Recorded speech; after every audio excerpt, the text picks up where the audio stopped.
and namaste. Welcome back to another episode of Access Education Network podcast.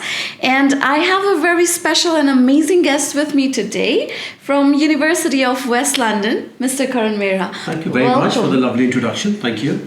Yeah, I would like to request you to please give your brief introduction. Sure. So my name is Karan Mehra and I'm from University of West London. I've been with the university for the last 20 years.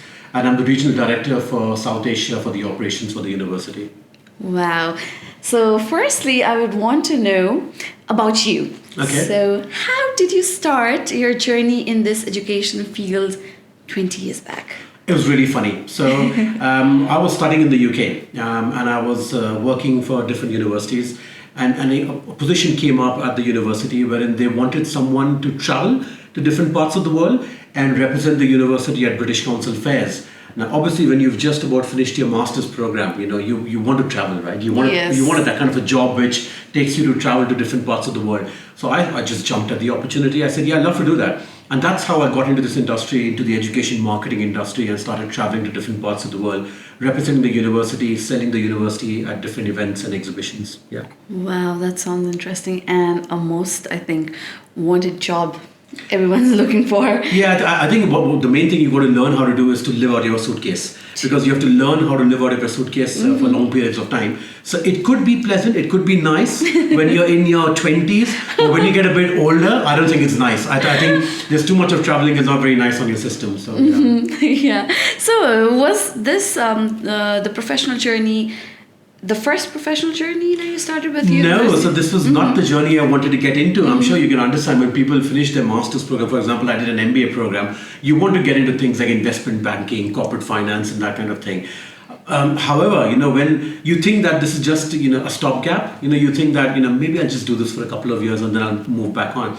However, it's very interesting. It's because it covers a lot of things which you would normally not expect in a normal job. You're looking into marketing, branding, finance, and all of those things in a job. So I think that's what makes it very interesting, and it's very challenging. I think Definitely. One of the most things is if a job doesn't challenge you today, I think you're going to get bored out of it. And especially when you talk of young millennials today, they're very fickle-minded. So I think it's very important to have a challenging job, and this is what this will give you. It will give you a very challenging job. Wow.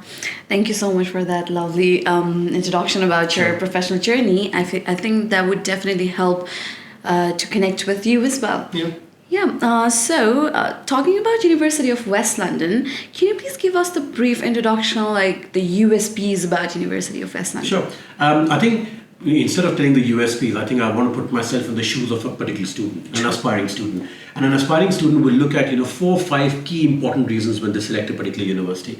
And I think the first one would probably be the ranking of a university. People look at ranking, people look at location. Today location, when I talk of location, I'm not talking about a location within the country. I'm talking about the location of the particular country as well. You've got USA, you've got Canada, you've got New Zealand, you've got Australia, you've got different parts of the world. So I think for us, the biggest advantage is that we're based in the UK and we're based in London. So that's one of the core advantages for this university, is that we are a London-based university with a very high rank. So we are a top 30 ranked university in the UK as per the Guardian ranking. So that gives a perfect combination to students. And I think the third most important and I think the biggest USP for this particular university is our fees and entry requirements. They are very, very flexible. For a university that high in the ranking, we are very flexible with entry requirements, and we give a lot of support to our students. This support is, when they come to the campus, to help them with academic writing, and a lot of other additional support is given. So I think those would be 3 or 4 very key important reasons, which would be the unique selling points for University of West London. Yeah.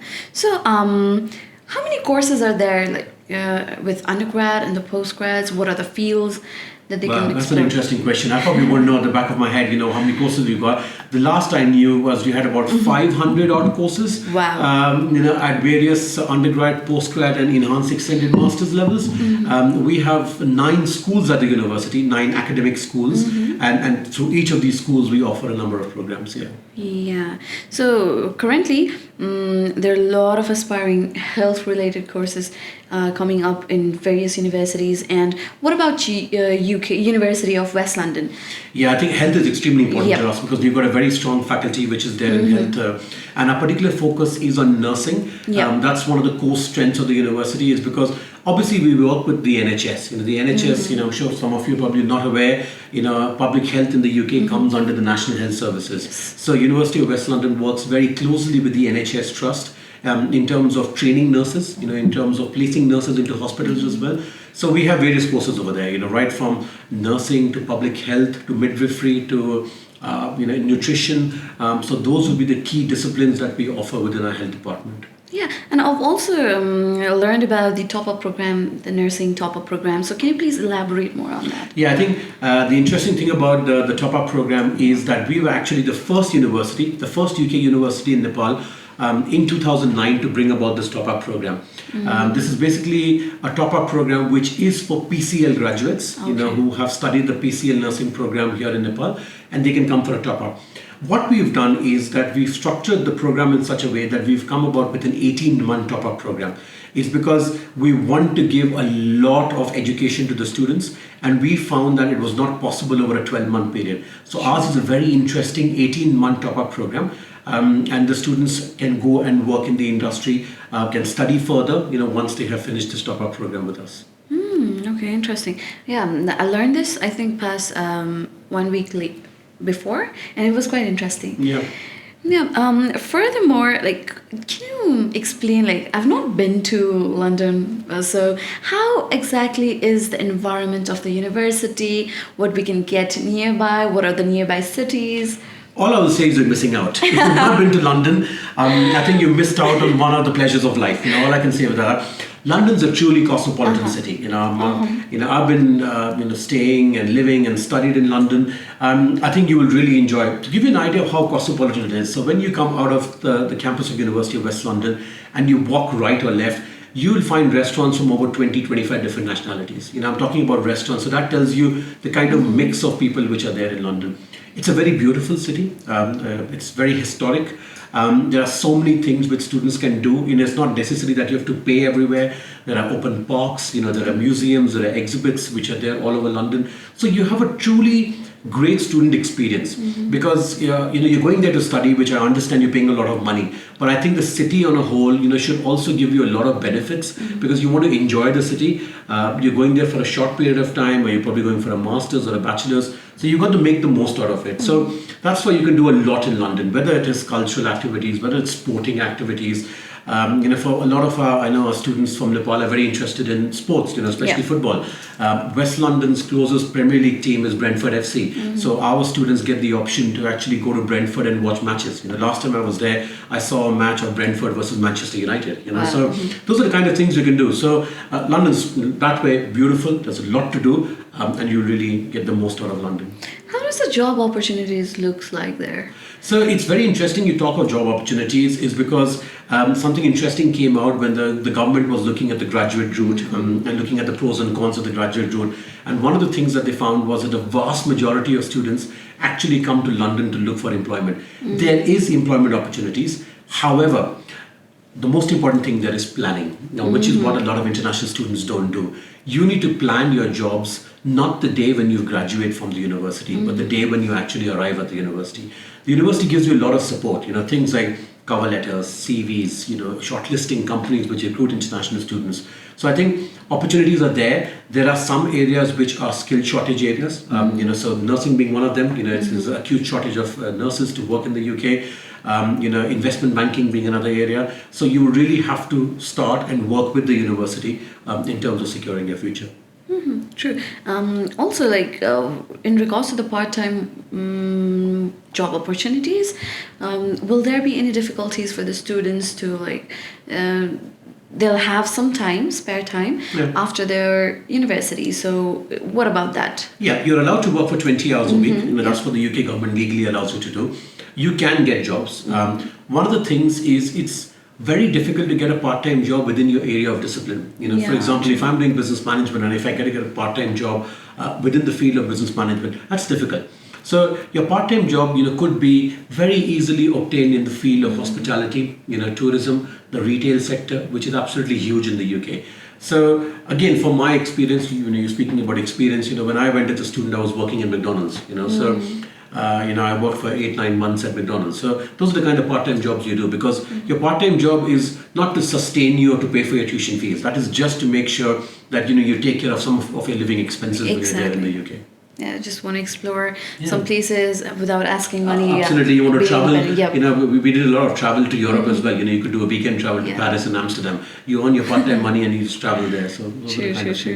And talking about the university and everything, I would also want to know, like the viewers might also want to know, how does our tuition fee looks like? What does it ranges from for undergrad and the postgrad? It's very competitive. So our tuition fees, range from about 14,000, which is for the undergraduate programs, goes to about 15,000, which is for a master's program. What makes it attractive is we have a lot of scholarships. Yeah. So at the undergraduate level, we offer a scholarship of about £2,000, which is given to the students for all 3 years. It's not just for the first year, second year and third year. And at the master's level, we offer a scholarship of about £3,500. So we are very generous when it comes to scholarships. So is there any possibilities of getting more scholarship for the students who think that they're capable of more amount of scholarship? Yep, we have something called the International Ambassador Scheme. Those are additional scholarships which we offer. Ranges between 500 to about £1,000. Students can apply for those as well. There's a separate application form, and we welcome students to apply for those. Wow. And also, do we have any Nepalese students who's been able to secure that scholarship? Oh, lots of them. I'm glad you raised this topic, Sophie. So one of the things with us is that the Nepalese community is extremely important to us. We're a university which actually has a Nepalese society, on campus, which is for the welfare and development of students from Nepal. Some of the flag bearers or some of the people who are working in the Students' Union, actually the head of the Students' Union is a student from Nepal as well. A lot of Nepalese students have been able to secure these kind of scholarships as well. Oh, and also, are you able to talk with them, the Nepalese student, and how is their academic performance? Very good, very good. I think the most important thing with the students from Nepalese is they're very hardworking. When you look at when you speak to them in the UK, you realize the hardships they've taken or their parents have taken to send them abroad, and they don't take it for granted. That's something which I would say. They will study. They will make sure they study. They will graduate with extremely good marks. Yes, they have issues with finances. We're not denying that. But they always work with the university, and because they're showing extremely good academic progress, the university is flexible with them in terms of installments and things like that. Okay, perfect. Yeah, thank you so much for giving us the insight about how our Nepalese students and the ones who's actually looking forward to study in UK. So yeah, it's a very beautiful place with a top-notch course modules and everything, and competitive tuition fees as well. Talking about what about the visa success rate for the University of West London? We've got an extremely high visa success rate, and the main reason or the main attribute behind that is that we are very strict on English language. So all our students who come for undergraduate or postgraduate programs need to have a level of English language, which is demonstrated by one of the tests, which everyone accepts. So we do not take MOIs, we do not do waivers of that nature. So the quality of students that we have are extremely good, who speak very good English. So we don't have any issues when it comes to visa refusals. Yeah, talking about MOIs and the waivers, suppose because in Nepal we have a lot of universities that is affiliated with the UK universities. Sure. So what are the benefits for those students? Those students get a waiver because they're studying on a UK education system. They've studied with one of the UK universities over here. They've done their bachelor's degree with them. So they get a waiver. They're not required to give any kind of English language exam. It's because they've already been in the education system of the UK. And also, is there any possibilities of our University of West London, do we have any affiliation here in Nepal with? No, we don't have any affiliations in terms of our programs being offered here in Nepal. We've got, in terms of our developments, we have a campus now in Ras Al Khaimah in the UAE. We're the only university to actually have an offshore campus in Colombo. We have a campus in Spain, in Marbella. So we are a university which is going places. But yes, one day, not very far away, we'll probably have a campus here in Nepal as well. Is there any possibility of student doing the credit transfer to University of West London? It depends on what fields they're coming for. So if you have students who've done the NCC qualifications, the EdXL qualifications, or the HND qualifications, even qualify is another exam which is very widely taken, then they'll be able to transfer credits. And again, the perfect example of transferring credits is the nursing top-up. PCI students, we're giving them credits and we're accepting them for the top-up program. True. And also, I want to highlight more on the interviews that's going to be taken for the students before the class. Yeah. So, what are the tips that you want to give to our students? Prepare. The most important tip is that you need to prepare. Do not attend a precast interview if you've not done some research about the university, about the courses or the structure, and about what your career plans are. You will not succeed. You will need to work on your own and also take input from your counselors. It's extremely important that you source. I cannot overemphasize that you cannot just say, I looked at Google. That's not an appropriate answer. I'm very happy if you tell me I've looked at ChatGPT. That's absolutely fine. I've looked at ChatGPT, I've looked at Google. The main reference point for you is your university website. I've looked at the university website. So please do a lot of research before you attend one. But if you've done your research, we have, I think with your agency itself, we have a 100% success rate. Not a single student has ever been refused on a precast interview. Yeah. So coming to our agency, Access Education Network, how has the experience been with us? Very interesting because you're probably my oldest friends and oldest partners in the industry. I've been working with you since 2009. So we go back a very long way. We go back maybe 17, 18 years now. Extremely professional setup. We've not had any issues in terms of applications or in terms of students not being able to meet our conditions. Also visas, I'm sure you give a lot of guidance to your students on visas. But I think one of the things that we really like about Access is because you're greatly reliant on your students who actually walk into your office, you've got a very good connect with them. So whenever we need anything, for example, at enrollment time, we ask for things like ID cards. Within an hour, you're able to send us ID cards to the students. That's because you're in touch with your students. You understand where the students are and on which part of the cycle they are in the student journey. So I think we're very impressed with that. That was a super proud moment for every one of us at Access, and thanks to our whole team working along. And yes, we have various offices here in Nepal as well who's working really hard to give the best services to our students. And yes, so anything more about University of West London that you would want to share with our students? Yeah, I think it's a university, like I mentioned earlier, very flexible in terms of entry requirements. So to give you an idea, if you've got 40% in your bachelor's degree, you would still be able to come and do a master's program with us. And I think the second thing is that the support that you get at the university is absolutely outstanding. Our motto at the university is just ask. So if you've got any problems, just come and ask. And if you've got any issues, just come and ask. We are always there to support you, because one of the things we understand is you're coming from a very different educational background. You're coming from a very different cultural background. And when you come to the UK, you need a lot of support. And that's something which we're always there for. Yeah. And also, lastly, in regards to accommodation, I missed to mention about it. So how does it look like for University of West London? Yeah, we guarantee accommodation to international students because they are the ones who need it the most.